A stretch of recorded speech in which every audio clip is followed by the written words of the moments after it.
to the review for Cardboard Computer's Kentucky Route Zero. Kentucky Route Zero is a game. Uh, is it a game? No, it is a game. Not really. From the creators Jake Elliott and Thomas Kremensky.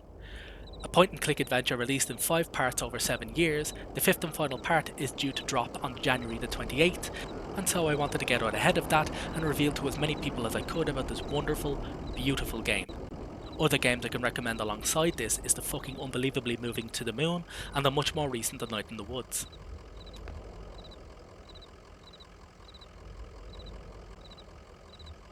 When describing this game, is it a game? Right, I promise I'll stop doing that. When describing something like this, it's easy to slip into a pool of adjectives and start splashing around, which, while they may be true, don't end up describing the game at all. And make no mistake, Kentucky Route Zero is unlike any game you've ever played or even heard of.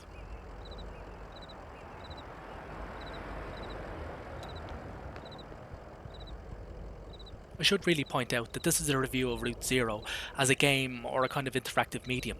Although I will touch on them from time to time, I will not be attempting to describe all of the themes or points of discussion in this game. We'd be here all week and I'd not have scratched the surface. It would certainly take me the better part of a day just to list all the buried references and little callouts to various figures whose work inspired the many aspects of this game, from other game designers to photographers, authors, stage designers, mathematicians and architects, all the way to avant-garde artists and playwrights. The sheer wealth of cultural references is staggering in this game.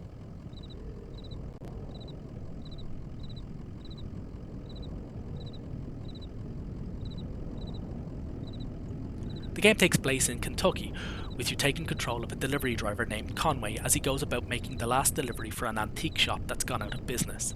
Along with his dog, whose name you choose, he attempts to make this delivery only to find that he can get there only via Route Zero. Along the way, you'll meet a cast of other characters, each with their own goals, drives and flaws. Some are looking for something that they've lost, others are looking to lose themselves. Some are just curious and helpful, while others are just bored. The key factor with each of these is that they never seem to feel like just fodder to the story. Each provides a little something extra, fleshing out themselves and therefore the world that they inhabit. Despite the sparse, desolate landscape in which it's set, Route Zero feels like a world populated with real people. I'm not just going to talk too much with regards to the plot of Route Zero, not because I'm afraid I'll spoil it, something that I don't care anything about, but because in describing it, I'm afraid of putting people off playing it. If you're a Haruki Murakami fan, you'll get this feeling. Being asked to describe the plot would make me sound as if I'm having a stroke while attempting to read 4 different novels at once.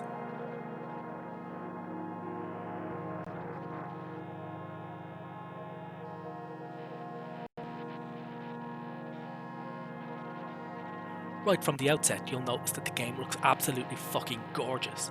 The minimalist art style isn't a constraint of the budget, which pretty much defines the term shoestring, but is a conscious choice. It gives you all of the detail that you need and no more, yet still manages to be both stark and warm at the same time, while leaving so much to your imagination.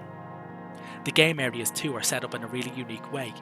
In one of the many references to the work of acclaimed stage directors and set designers, the game is staged somewhat like a theatre play, with the screen encompassing the entire scene. This is reinforced with some scene transitions showing the sets lifting away to reveal the next scene behind them. The game's art style, through the use of lifting sets, rotating camera angles or optical illusions, constantly seeks to blur the lines between inside and outside. Many of the scenes involve the old school game trick of parallax scrolling to create depth, a trick I recognised from my Amiga and C64 playing days. The minimalist approach also carries over into the writing. The writing is rooted in the 1950s rural Americana setting, yet it stretches itself all over with its references. From Robert Frost's poem Death of a Hired Man to old school text adventures like Colossal Cave to Samuel Beckett, the story weaves its way through the designs and machinations of the characters and the systems that they're a part of and or trapped by. Despite this vast scope, the story is perfectly paced enough so that you're not too bored to keep playing, and detailed enough so that you're not too confused to continue. Much like the art style, you're given just enough, no more. Also, much like the art style, the narrative is often conducted from different and unusual angles. The dialogue changes from person to person, often mid-conversation, and the action on screen can be viewed by multiple characters, each given their own version of events. This is typified by one scene in a museum where, after the main characters break in, the break in and subsequent search for information is not played out from the view of the main characters, but from the views of the museum staff discussing the break in sometime afterwards, each giving their own views on an event that to them makes little to no sense. This is another use of the term parallax, as its definition is a perceived change in an object due to a change in the observer.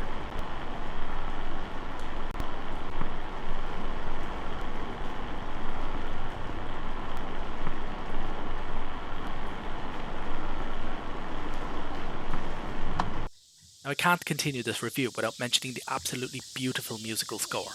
It's a truly perfect soundtrack that at times is atmospheric, warming, charming, and overall just perfectly complements the visuals. From a haunting, tinkling piano to a slow, distant banjo picking, it's really brilliant.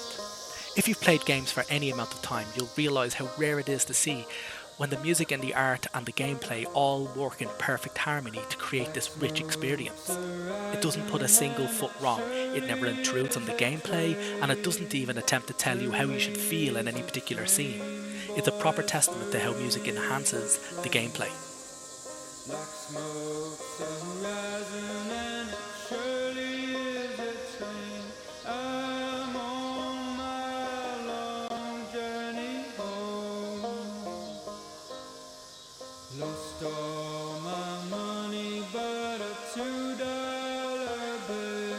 Does it even sound like I'm describing a game?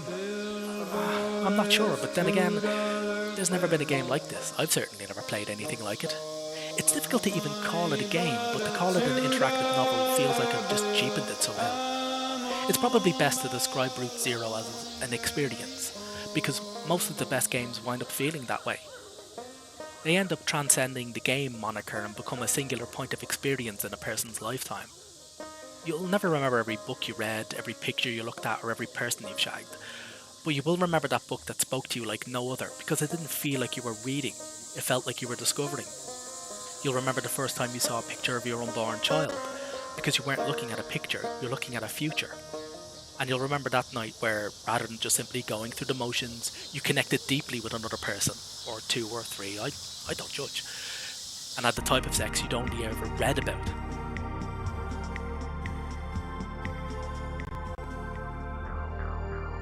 What the fuck am I on about? Jesus, I said earlier on that I didn't want to dive into the adjective pool, but I wound up doing it anyway, classing the game as an experience. That indomitable wanky term.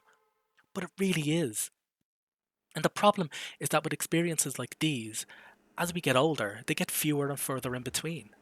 So treasure them, as I'll be treasuring the final chapter of this game when it drops later on this month. If you're someone who can only think in the confines of what's on the screen and just needs to shoot something dead every 4 seconds, then don't bother with this. You'll get nothing out of this game. But if you're somebody who truly wants to explore if a game can be art, or if you want a game that will challenge you and take you to new and really weird places, then please look no further than Kentucky Route Zero. Quite simply, one of the best games ever made.